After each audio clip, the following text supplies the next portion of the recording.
बहुत समय पहले की बात है, जब न दिन था न रात, न सुख था न दुख, तब केवल अनंत ब्रह्मांड था।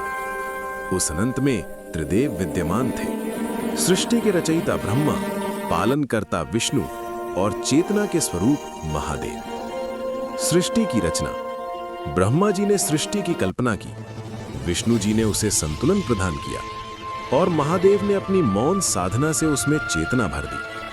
पहाड़ उठे, नदियां बहीं, वन उगे, पशु पक्षी और समस्त जीव प्रकट हुए।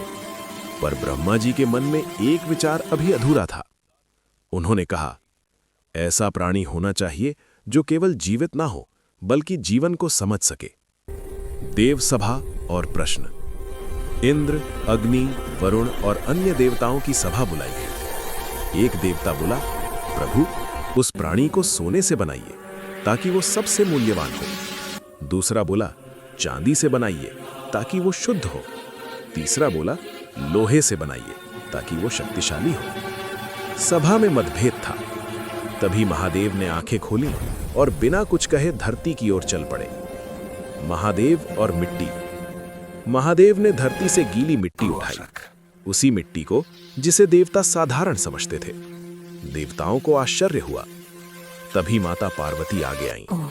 उन्होंने उस मिट्टी को अपने हाथों में लिया और करुणा से कहा, जिसमें धैर्य है, जिसमें सहनशीलता है, जिसमें प्रेम है, वही जीवन को आगे बढ़ाता है। मनुष्य का निर्माण। ब्रह्मा जी ने उस मिट्टी को आकार दिया, हाथ, पैर, मुख और हृदय।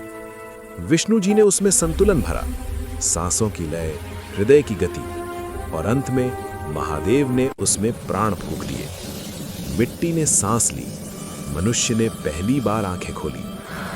देवताओं की शंका।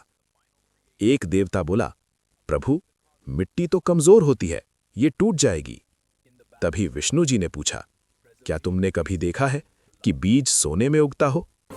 महादेव बोले, मिट्टी दबती है पर उगती है, मिट्टी टूटती है पर फिर जुड़ती है। मैंने मनुष्य को मिट्टी से इसलिए बनाया ताकि वो अहंकार नहीं, विनम्रता सीखे। मनुष्य और अहंकार। समय बीता। मनुष्य ने नगर बसाए, राजा बना और स्वयं को सबसे श्रेष्ठ समझने लगा। वो भूल गया कि वो मिट्टी से बना है। तभी प्रकृति ने उसे याद दिलाया। कभी बाढ़ आई, कभी सूखा पड़ा, कभी रोग आया। हर बार मनुष्य मिट्टी पर बैठा और वहीं से फिर खड़ा हुआ। अंतिम सत्य। महादेव ने कहा, जो सोने का होता है वो केवल चमकता है, जो लोहे का होता है वो केवल लड़ता है, पर जो मिट्टी का होता है वही जीवन देता है। माता पार्वती बोली, इसलिए मनुष्य, तू झुकना सीख, सहन करना सीख और प्रेम करना सीख। समापन। आज भी जब मनुष्य धरती को छूता है तो उसे शांति मिलती है, क्योंकि वो भूल सकता है, पर मिट्टी कभी नहीं भूलती कि वो भी उसी से बना है। मेरे प्रिय, शांति और सत्य का मार्ग अपनाओ।